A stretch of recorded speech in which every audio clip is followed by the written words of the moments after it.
Seems like another game where things just never really got clicking for the offense. How much did the drop passes in the first half affect what happened with this offense? That's part of the game when it's raining. They're going to happen, and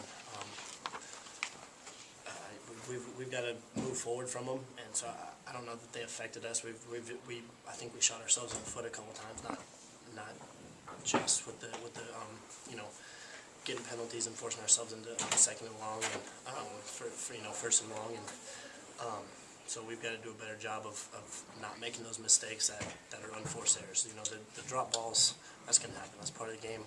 You saw them from both sides, so that's just the way it is when the weather's like this. How much did the weather affect the way you could throw the ball?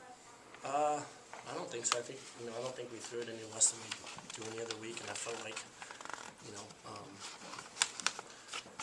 I've got to put the ball where it needs to be, no matter what. That's what's being asked, and I need to do a better job of that. I don't think the weather affected us in terms of how we called plays or how we were able to throw the ball. I thought we executed our game plan. Taylor on the defensive side, it seemed like another solid game by that group. Were you happy with the performance? Defensively, yes, I was definitely happy with the performance. We had 2 weeks to prepare, and Coach Mason and the other defense coaches did a great job, had a great scheme for us. We know our offense can do it. We just kept on going out there. We know we had to play for 4 quarters. It's a very talented TCU team. We just knew we had to get the ball back in the offensive hands. It seemed like Zach Line never got the run game, going. He had 15 carries, 49 yards. Does that hurt on a day like this when the weather's like that? Well, TCU prides themselves on stopping the run. They outnumber the box nearly every play, and they did a good job coming up and making tackles. We need to take advantage of that with play action, which we did a little bit of in the second half. We just got to hit it.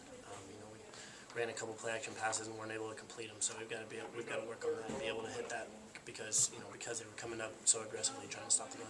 A lot of vertical routes, not a lot over the middle. Is that just part of what they gave you tonight? Yeah, they do a good job of that. That's part of their scheme is taking away the middle of the field.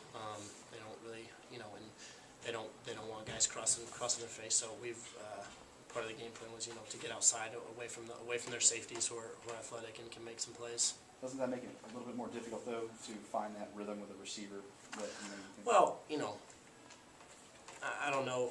It's that's what we've been working on. So that's what we've been working on all week. That's part of the plan. I don't know that it makes it any more difficult. I don't know that they like to take away the middle of the field. So we have to incorporate that into our game plan. And we worked on that all week. And I thought we did a good job for the most part of getting guys in position. We've got to put the ball where it needs to be, and we've got to make plays.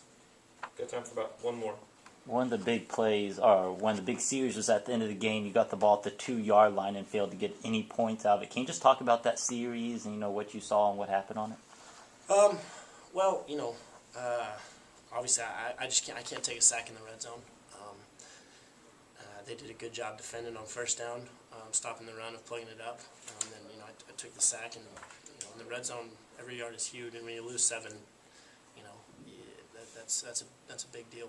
And then on third down, they did a good job defending the goal line. And fourth down, I thought the safety made a good play. We had a good call on, and I thought their safety made a good play.